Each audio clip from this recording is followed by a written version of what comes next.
നമസ്കാരം. മലയാളി വാർത്ത ഇൻസൈഡിലേക്ക് സ്വാഗതം. കേരളത്തിലും രാജ്യത്തും എല്ലായിടത്തും തെരഞ്ഞെടുപ്പിന്റെ ഫലം വന്നതിന്റെ ചൂടൻ ചർച്ചകളും പ്രവർത്തനങ്ങളും ഒക്കെ തന്നെ വലിയ രീതിയിൽ നടന്നു വരികയാണ്. ഇസ്രായേലിൽ നിന്നും മോദിക്ക് ആശംസാ പ്രവാഹമാണ് ഇപ്പോൾ ലഭിച്ചുകൊണ്ടേയിരിക്കുന്നത്. പക്ഷെ അപ്പോഴും ഉയരുന്ന ചോദ്യം യുദ്ധവിരാമം ഉടനെ ഉണ്ടാകുമോ എന്നാണ്. അമേരിക്കൻ പ്രസിഡന്റ് ജോ ബൈഡൻ മുന്നോട്ട് വെച്ച വെടിനിർത്തൽ നിർദ്ദേശത്തിൽ ഇസ്രായേൽ തീരുമാനം നീളുകയാണെന്നാണ് ഏറ്റവും ഒടുവിൽ വ്യക്തമാകുന്ന കാര്യം. യുദ്ധം അവസാനിപ്പിച്ചാൽ പിന്തുണ പിൻവലിക്കുമെന്ന തീവ്ര വലതുപക്ഷത്തിന്റെ മുന്നറിയിപ്പാണ് തുടർ നീക്കങ്ങൾ കൈക്കൊള്ളുന്നതിൽ നിന്ന് പ്രധാനമന്ത്രി ബെഞ്ചമിൻ നെതന്യാഹുവിനെ തടയുന്നത്. ജീവനോടെയോ അല്ലാതെയോ ബന്ദികളെ തിരിച്ചെത്തിക്കുമെന്ന് നെതന്യാഹു പറയുകയും ചെയ്തു. ഹമാസിനെ അമർച്ച ചെയ്യുന്ന ഉൾപ്പെടെ യുദ്ധലക്ഷ്യങ്ങളിൽ നിന്ന് പിറകോട്ടില്ല എന്നും അദ്ദേഹം വ്യക്തമാക്കി. ഇരുവിഭാഗത്തെയും എത്രയും പെട്ടെന്ന് ചർച്ചയിലേക്ക് കൊണ്ടുവരാൻ ഖത്തറിൽ ചേർന്ന മധ്യസ്ഥ രാജ്യങ്ങളുടെയും അമേരിക്കയുടെയും യോഗത്തിൽ തീരുമാനിച്ചതായാണ് റിപ്പോർട്ട്. CIA മേധാവി വില്യം ബോൺസ് ഖത്തർ ഈജിപ്ത് നേതാക്കളുമായി ചർച്ച നടത്തിയെന്ന് ഉദ്യോഗസ്ഥരെ ഉദ്ധരിച്ച് ന്യൂയോർക്ക് ടൈംസ് റിപ്പോർട്ട് ചെയ്തു. ആക്രമണം നിർത്തി സൈന്യത്തെ പിൻവലിക്കുന്ന ഏതൊരു വെടിനിർത്തൽ നിർദ്ദേശത്തോടും അനുകൂല സമീപനം സ്വീകരിക്കുമെന്ന് ഹമാസ് രാഷ്ട്രീയകാര്യ മേധാവി ഇസ്മായിൽ ഹനിയ പറഞ്ഞു. ദക്ഷിണ ലെബനിൽ നിന്ന് വടക്കൻ ഇസ്രായേലിന് നേർക്കുള്ള ഹിസ്ബുള്ള ആക്രമണം തടയാൻ വ്യാപക തിരിച്ചടിക്ക് സൈന്യം ഒരുങ്ങുന്നതായി റിപ്പോർട്ടുണ്ട്. എന്നാൽ ഗസയിൽ വെടിനിർത്തൽ വന്നാൽ ഹിസ്ബുള്ള ആക്രമണം അവസാനിക്കുമെന്ന് വ്യാപക യുദ്ധത്തിലേക്ക് നീങ്ങരുത് എന്നും അമേരിക്ക ഇസ്രായേലിനെ അറിയിച്ചു. ഇസ്രായേലിന്റെ ജെറുസലേം ദിനാചരണം വെസ്റ്റ് ബാങ്കിൽ സംഘർഷം വർദ്ധിപ്പിക്കുകയുണ്ടായി.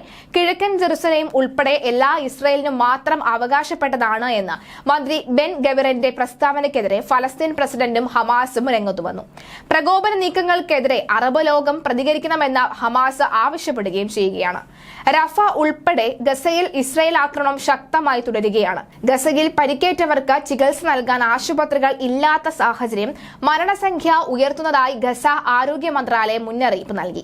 പുതുതായി 25 F-35 യുദ്ധവിമാനങ്ങൾ കൂടി ഇസ്രായേലിന് കൈമാറാനുള്ള അമേരിക്കൻ കമ്പനിയുടെ കരാറിനെതിരെ പ്രതിഷേധം ശക്തമായിട്ടുണ്ട്.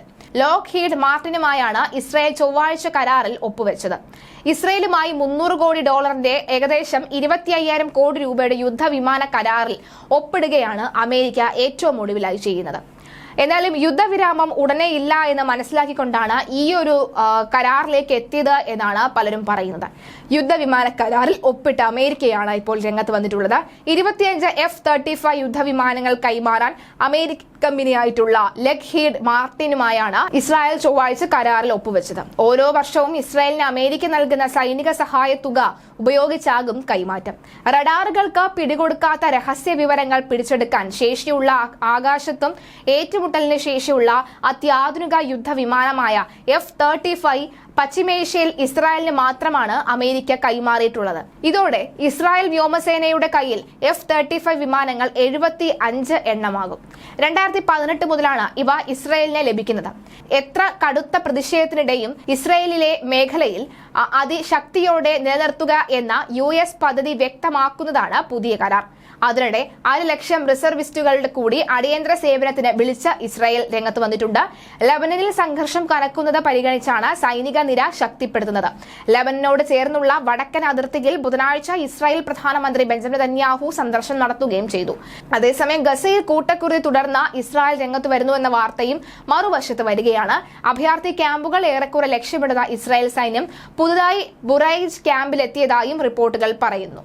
ദയർ അൽ ബലഹിയിലെ ഗ്രാമങ്ങളിലും ആക്രമണം ശക്തമാണ്. മധ്യ ഗസയിൽ മാത്രം 24 മണിക്കൂറിനിടെ 66 പേർ കൊല്ലപ്പെട്ടിട്ടുണ്ട്. ജബലിയ ക്യാമ്പിൽ വ്യാപക അതിക്രമങ്ങൾക്കൊടുവിൽ കഴിഞ്ഞ ദിവസം പിൻവാങ്ങിയതിനു പിന്നാലെയാണ് പുതിയ ക്യാമ്പ് ലക്ഷ്യമിടുന്നത്. സമ്പൂർണമായി നാമാവിശേഷമാക്കിയ ജബലിയ ക്യാമ്പും പരിസരവും ദുരന്തബാധിത മേഖലയായി അധികൃതർ പ്രഖ്യാപിച്ചിട്ടുണ്ട് എന്നതാണ് വ്യക്തമാകുന്നത്. അതേസമയം തെരഞ്ഞെടുപ്പിൽ വിജയിച്ച പ്രധാനമന്ത്രി നരേന്ദ്രമോദിയെ പ്രശംസിച്ച് ഇസ്രായേൽ പ്രധാനമന്ത്രി ബെഞ്ചമിൻ നെതന്യാഹു രംഗത്ത് വരുന്നുണ്ട്. മോദിയുടെ വിജയത്തോടെ ഇന്ത്യ ഇസ്രായേൽ ബന്ധം കൂടുതൽ ഉയരങ്ങളിലേക്ക് കുതിക്കുമെന്ന പ്രത്യാശയും നെതന്യാഹു കൂട്ടിച്ചേർത്തിട്ടുണ്ട്. എക്സിൽ പങ്കുവച്ച കുറിപ്പിലാണ് അദ്ദേഹത്തിന്റെ പരാമർശം. തുടർച്ചയായ 3ാം തവണയും വീണ്ടും തെരഞ്ഞെടുക്കപ്പെട്ട പ്രധാനമന്ത്രി നരേന്ദ്രമോദിക്ക് ഞാൻ എന്റെ ഊഷ്മളമായ അഭിനന്ദനങ്ങൾ അറിയിക്കുന്നു.